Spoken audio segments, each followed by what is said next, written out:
I've been gone so long, some of you have forgotten who I am, but my name is David Horowitz, and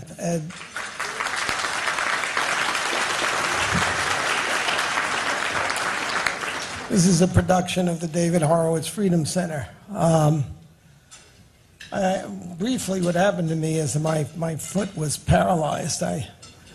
I wish I could say it was from kicking James Carville or Sandra Fluke, but it was actually a botched hip operation. Be careful when you have them that you choose a decent surgeon. So my sciatic nerve was damaged, and that means paralysis and a lot of pain. I am on the mend. This is my first public appearance since March. The operation was on April 1st. That was another oversight on my part. And I'm here in part because I have a new doctor, and that doctor is the chairman of the David Horowitz Freedom Center, Michael Weiner. Thank you, Michael, for taking care of me. This is an important occasion. The young man who is our speaker today is transforming the center. He has two websites, Truth Revolt and Israel Revolt, which are much bigger than anything the center was able to do 15 years prior. It's very exciting if you've been up to these sites, and if you've seen the videos of Bill Whittle and Andrew Clavin, two brilliant performers. We have $1.5 million pledged to expand what Ben is doing, but it has to be matched. So I hope if there's anybody here who has, it doesn't matter, $5, $10, $50, $100,000. Well, it depends on how wealthy you are, doesn't it? $100,000 can seem like nickels and dimes to some people. But please consider seriously helping us match these funds and making the center grow. And that's because the center does one thing that almost nobody on the right does, and that is to call things by their right names. As Ben will be discoursing on today, we have a criminal in the White House.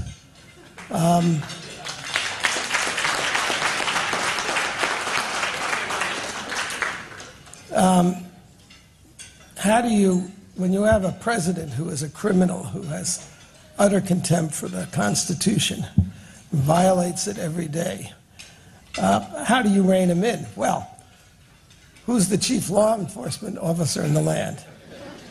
He's a member of the same criminal gang. So what do? Well, one thing you can do is party. And so I'm going to invite you all. We're having a big party at my home on the 26th of July. I won't give the address out here on TV because there are so many idiots on the left who might cause trouble. Hopefully this won't come out till after the party anyway. But it's going to be a Western-style party. We have a DJ. Joel Gilbert's Dylan Legends Band is going to play. We're going to have pony rides for the kids and horse rides for adults. It's going to be a lot of fun. And it's to celebrate my new book, which is about how to fight the left, which is all we really do at the center. It's called Take No Prisoners.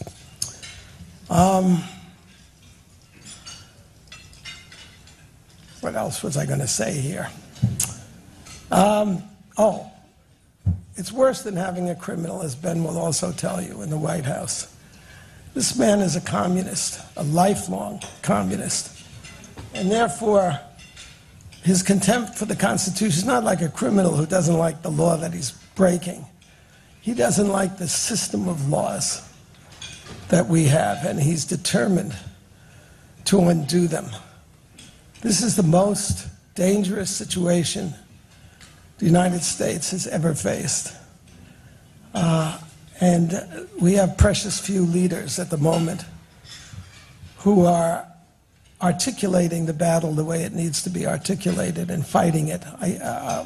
Republicans still think this is politics is normal. It isn't. So that's why what the Freedom Center does is so important, why Ben's book is so important, and why what he does at the center is so important. Thank you.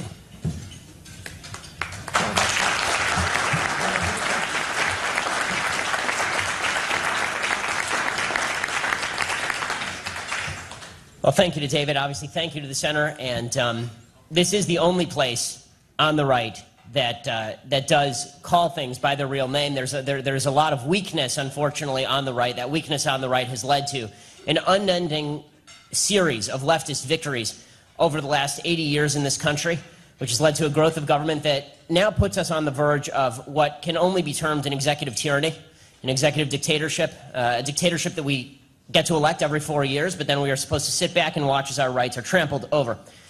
Last week, President Obama told a crowd in Minneapolis, quote, he was talking about the Republicans, of course, he's talking about the Congress. He said, they don't do anything except block me and call me names, because this is the most powerful man on earth whining.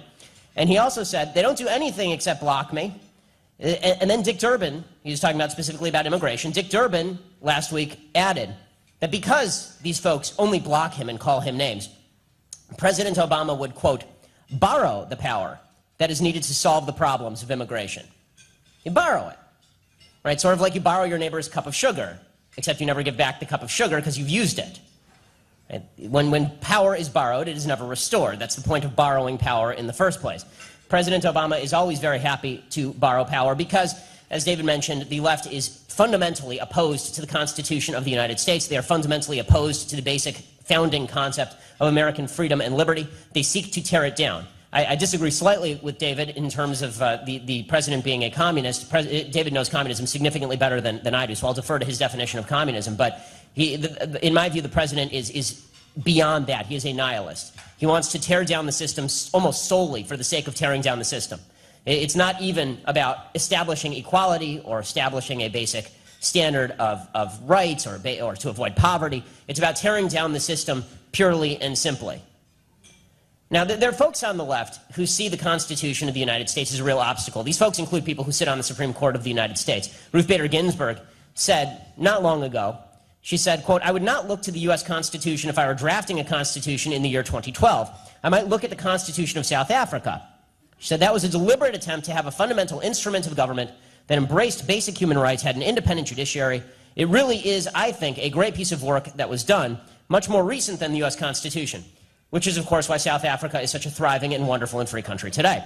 The South African Constitution contains the following provisions. Section 26 of that Constitution contains the right to housing, including the right to due process with regard to court-ordered eviction and demolition.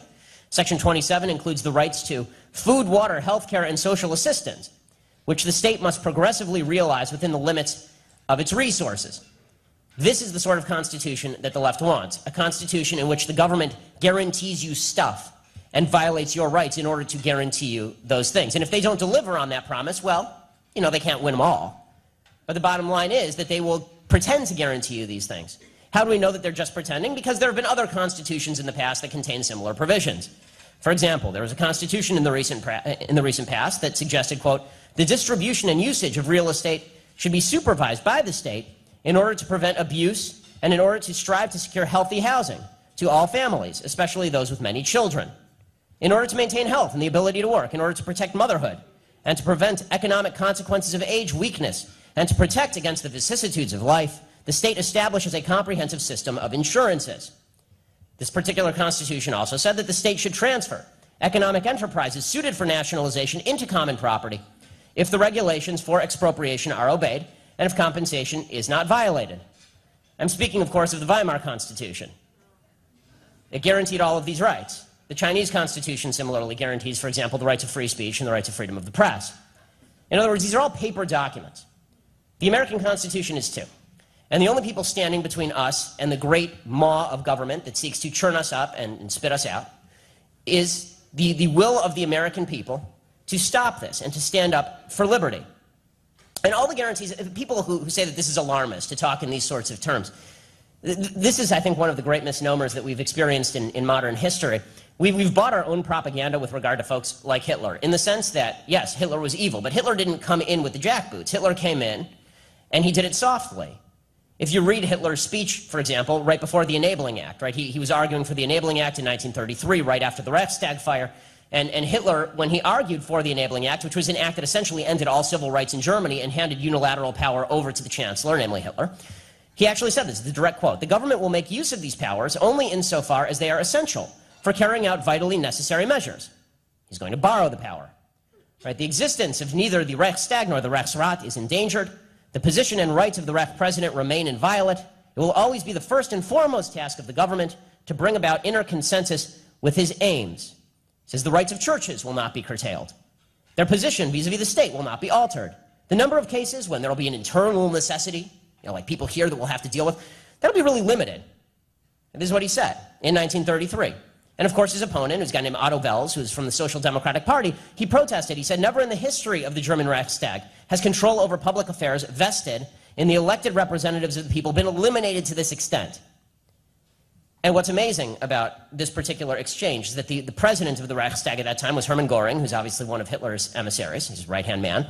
And he actually got up in the middle of the speech and he shouted. He was the head of the legislature. He shouted at the head of the Social Democratic Party, which was the opposition party. He shouted at them, "Stop talking and listen to Hitler. Now the chancellor is getting even." He was getting up and he's rooting for Hitler in the middle of this legislative discussion. Sort of like, obviously there are differences, but on a systemic level, sort of like the modern Democratic Party, sort of like members of the Democratic Party who have decided that they are going to forego their legislative duty as a member of the legislative branch to check the executive. In other words, the goal is more important than the system. The goal is more important than the system. Now, the Constitution was established, it's not a value-neutral Constitution. Our Constitution was established in order to embody certain basic values, in order to protect certain basic values, right? It was established in order to protect certain inalienable rights. We celebrated this a few days ago, although the fact is that if you read the current list, if you read the list written in 1776 of the violations of the king, many of them pale in comparison to the sorts of violations of rights that we see today. And when it talks about the multiplicity of officers that have been sicked upon the people of the United States, for example, in the Declaration of Independence, he's talking about a few tax officials. And he's not talking about the IRS specifically targeting particular groups at the behest of the President of the United States.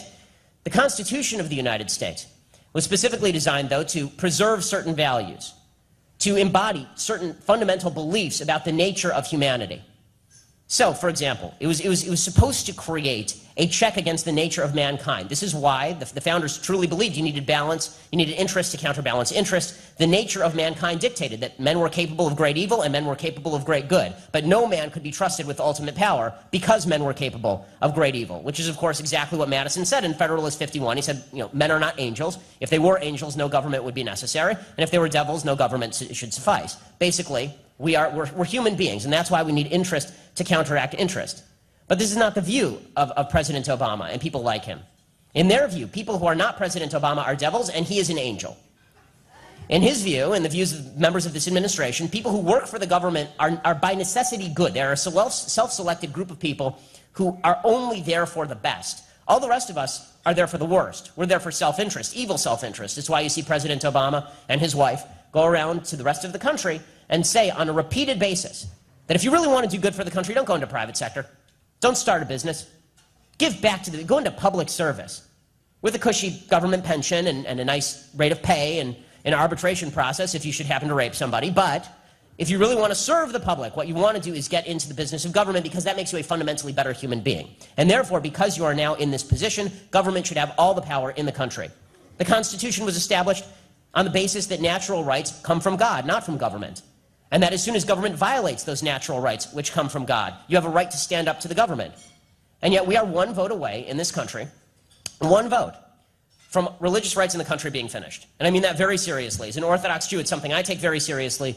If the Hobby Lobby case goes the other way, and remember it was a 5-4 vote, we are talking about the ability of the government of the United States to force religious people in their daily lives to violate their own religious precepts. Precisely the opposite of what the First Amendment was supposed to guarantee. The founders never would have contemplated this. For the founders, there was no conflict whatsoever between the idea that church was not supposed to infect state and the idea that state was not supposed to crush church. That's because government was supposed to be small. So the idea that government was ever going to infringe on American liberties so far as religious practice, that was unthinkable to the founders. We're there. It's where we are. Right? The Constitution was established in order to establish the basic principles that these rights cannot be taken away from you, that the government cannot arbitrarily apply the law. The government can't, for example, leave the border wide open in order to incentivize tens of thousands of illegal immigrant children to cross it, and then decide all of a sudden to apply the law when busing those kids to Murrieta. And the people who are telling the federal government that they ought to enforce the border become the real criminals in this administration. So what do you do when you're faced with a group of folks who fundamentally are criminals? Because in order to get to what they want, they have to tear down the Constitution. And because the Constitution is a system, they have to violate the system, they have to destroy the system, they have to tear it out by the roots. You have to engage in wildly law-breaking activity, and you need everybody to look the other way. Those are the two things that need to happen in order to achieve what we are looking at right now, which puts us on the verge of an executive tyranny, meaning that the President of the United States can do damn well what he pleases, and nobody can stop him. And we are now in that position. And I said this on Sean Hannity's show the other night. I said the President of the United States could literally strangle you, and might want to. Right? He could literally strangle you on this stage, and the American people could do nothing about it. Because the Constitution of the United States provided as the remedy for that impeachment. Well, Harry Reid doesn't like Sean Hannity very much, so if the President were to strangle Sean Hannity on a stage, then the President of the United States would then be subject to the whims of Eric Holder and Harry Reid, which means, of course, that nothing would ever happen. So it requires two things. One, a president who is willing to destroy all of the bounds on his own power, to burst forth, sort of like, as he puts it, a grizzly bear. And the president the other week said that the bear is loose. Talked about the bear is loose. He's going to do precisely what he wants. And he needs an American people that is compliant and a legislative body that is willing to hand him that power and do nothing about it. And fortunately for this particular president, that's exactly what he has. And this is a criminal presidency. It's important that folks understand. This is why, in my new book, The People versus Barack Obama, in that book, I make the case this is a criminal presidency, specifically because we cannot see this presidency as just more politics. This is not just more politics. What we are watching has nothing to do with politics. This has to do with criminal violations. If President Obama were in the private sector, he would be in prison, Eric Holder would be in prison, Kathleen Sebelius would be in prison, Lois Lerner would be in prison, everybody who is working at the ATF during Fast and Furious would be in prison. All of these folks would be in prison. The safest place to be a criminal in American society today is in the government. That is the safest place to be a criminal. If you're looking to steal from somebody, if you're looking to harm somebody, if you're looking to kill somebody, if you're looking to leave 4 people without guns in terrorist part of the world and watch them die, the safest place to do that and then run for president is in the government. So here are just a few of the crimes that this administration has pursued in furtherance of its goal, which is, of course, to destroy the Constitution and to destroy the American system as we know it. And this all sounds alarmist. To folks on the left, they say, oh, this is alarmist stuff. The president can't do anything that he wants. Well, then why are you arguing for him to be able to do anything that he wants? I mean, really, what exactly have you heard folks on the left say? The president has gone too far this time. Anything? Will they ever say that? Of course not. George W. Bush went too far because he was on the other side of the aisle. But President Obama, he can never go far enough. And in fact, we should work to ensure that he continues to go further. The president made an amazing statement the other day. The president of the United States actually said the other day, he was talking about the intransigence, the supposed intransigence of Congress. And he said, Congress won't work with me. I will continue to act to do whatever is necessary. He said, and if the Republicans don't like it, if they don't like it, they can join me. So these are the two choices in America right now. Bow to the dictatorship or bow to the dictatorship. Right? These are the two choices. So here are just some of the crimes that this administration has taken part in. Espionage. Right? You're not allowed to give money or guns to terrorist groups. Ask Hamas how that's working out for them. Because the President of the United States continues to sign $440 million worth of money over to the Palestinian Authority unity government, which includes Hamas and Islamic Jihad, State Department-sponsored terrorist organizations. And the State Department has sided with Hamas, with the Palestinian Authority, with Islamic Jihad, called on Israel for restraint against terrorist groups that kidnap young Jewish boys and then proceed to murder them. They're doing this now on the basis of this Palestinian kid who tragically was killed by Jewish extremists. There is a vast difference between the two sides. There are no streets going to be named after these Jewish pathetic pieces of human refuse who engaged in this conduct. They're going to be prosecuted to the full extent of the law. Every Jew who watched what happened on Sunday when this arrest took place and all this came out felt sick to his stomach. They felt like vomiting and never stopped vomiting. That was not true on the other side. When these 3 Jewish boys were killed, Hamas was celebrating. They ran ads in their newspapers showing these 3 Jewish boys as dead rats. Okay, there is a vast difference between the two sides, but of course this administration, this administration is not interested in any way in cracking down on terrorism. They're interested in funding terrorism. We've now reversed sides in the war on terror. Everybody who we were fighting has at one point or another received American money or guns, including ISIS, right, who are now fighting in Iraq. And both sides of that we're now funding. Right, Iran, we've relieved the sanctions on, so they're taking over the southern half of Iraq, and ISIS is taking over the northern half of Iraq because we funded their allies in the war against Bashar Assad, who, it turns out, we're now going to fund to fight ISIS.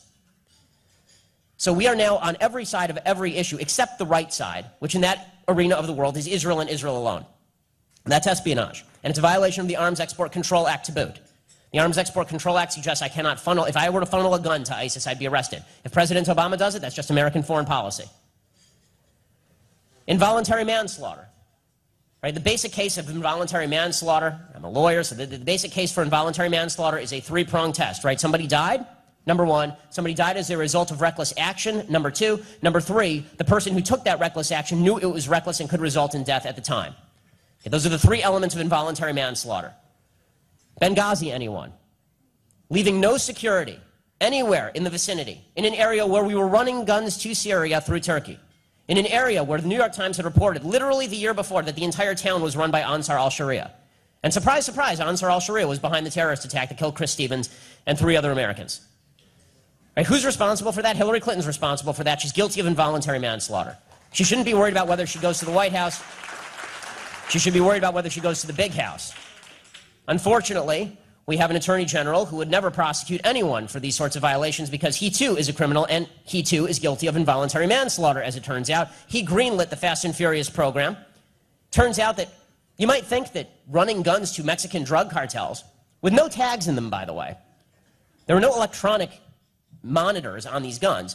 It was widely known inside ATF that when you run guns to the Mexican drug cartels, the only place they're going to show up so that we can back-channel them, backtrack them, and figure out where they were is at crime scenes. This was explicitly known at the ATF at the time. You might think that's reckless. You might think that that might result in homicide, like the killing of a Border Patrol agent, perhaps.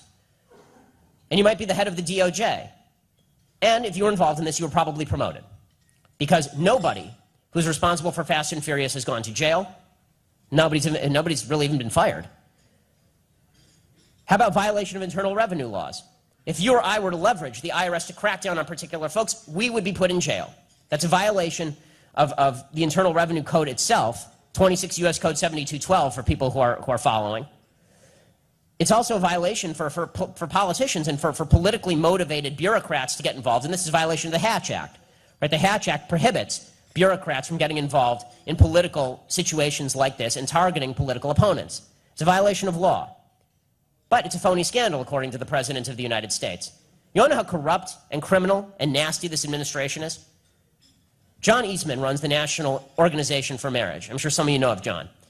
John's National Organization for Marriage is obviously a pro-traditional marriage organization. This administration is anti-traditional marriage, and so the IRS leaked the confidential tax information, including donor information, about the National Organization for Marriage, which is a 501c3, which means their donors are confidential. They leaked their entire donor list to the Human Rights Campaign, which is a gay advocacy group.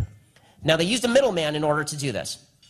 John's group, National Organization for Marriage, sued the IRS. The IRS acknowledged that they had, in fact, leaked this material and signed over $50,000 of your tax dollars to the National Organization for Marriage. Now, what John did is John said, okay, fine. You know, we'd like to find out who particularly at the IRS did this. Let's trace this back up the chain. Who decided that it would be a great idea to hand over confidential tax information to political opponents? Right? Who decided that that would be a great idea? So they said to Eric Holder, why don't you prosecute the middleman? Right, who had received the confidential tax information and distributed it in violation of law. Why don't you prosecute him? Eric Holder said, no one will be prosecuted for this. No one will be prosecuted for this. So John said, okay, fine. You're not going to prosecute him. Give him immunity. Because this guy was pleading the fifth. You can only plead the fifth if there is a threat of criminal prosecution. Right? You can't plead the fifth. If you come to me and you ask me, If I was cheating on my wife, I can't just say I plead the Fifth. That has no relevance. You're not threatening to criminally prosecute me. The Fifth Amendment is only available in situations in which you do not have immunity. So John said to Eric Holder, go ahead, give this guy immunity, then we can sue the IRS, we can subpoena him, and we can force him to answer questions about where he got this material. And Eric Holder said, I will not give him immunity.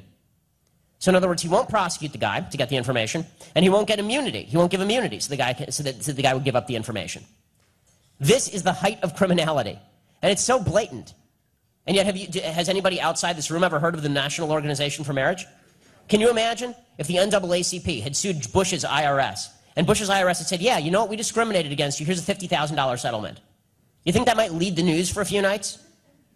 But for the Obama administration, it will not even make the back page of the New York Times. How about unauthorized disclosure of information? You're not allowed to leak confidential national security information, and yet this administration has done that repeatedly. This administration has done it 4 separate times with regard to Israeli national security information, sunk Israel's ability to strike Iran.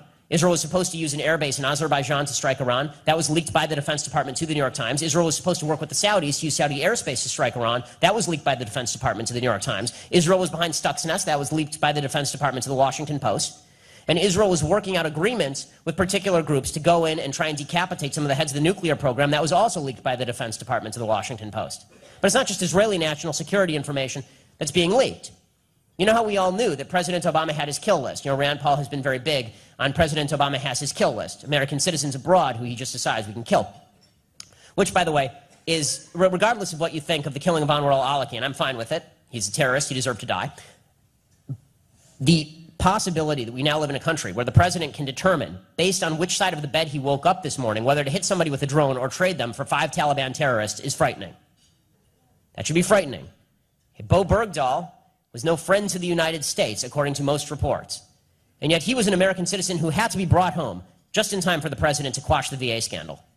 He had to be brought home at the cost of 5 top Taliban officials. Because he was an American citizen, he had to be brought home.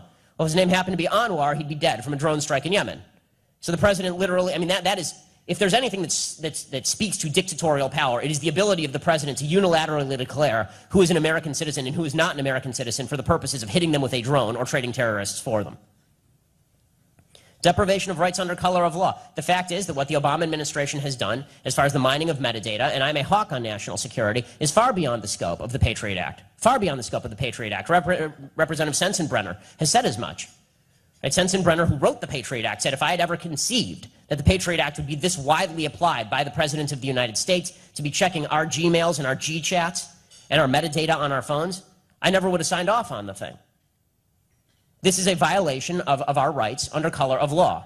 Bribery, obviously, is rampant within this administration. The president has paid off unions. The president has paid off various political allies with ambassadorships. He's paid them off with cash to their companies. I mean, some of the statistics on bribery from this administration are just stunning. Overall, the Washington Post has reported $3.9 billion in federal grants and financing flow to 21 companies backed by firms with connections to 5 Obama administration staffers and advisors, according to Peter Schweitzer. The Obama administration's $20 billion in green technology loans contained $16 billion. So $4 out of $5 for the green technology loans went to companies related to President Obama or his cronies. Bribery is rampant within this administration. And then, of course, there's obstruction of justice, in which the federal government gets involved in cases it has no business in. Cases like, for example, the George Zimmerman case in Florida, in which the DOJ inserted its thumb on the scales of justice and attempted to convict George Zimmerman before the evidence was even in. Or the case of Gerald Walpin, the Inspector General, who was fired when he investigated President Obama's friend in Sacramento, the mayor, Kevin Johnson. He was fired unceremoniously. Or the case of the new Black Panthers, in which the Department of Justice decided it just wasn't worthwhile checking out people waving batons outside of polling places because they happen to be black, but if you want to check an ID of a black person, then you're a racist. So, what we have here, obviously at this point, is a criminal administration. We're seeing it every day. The only problem with the book is I had to stop writing it at some point.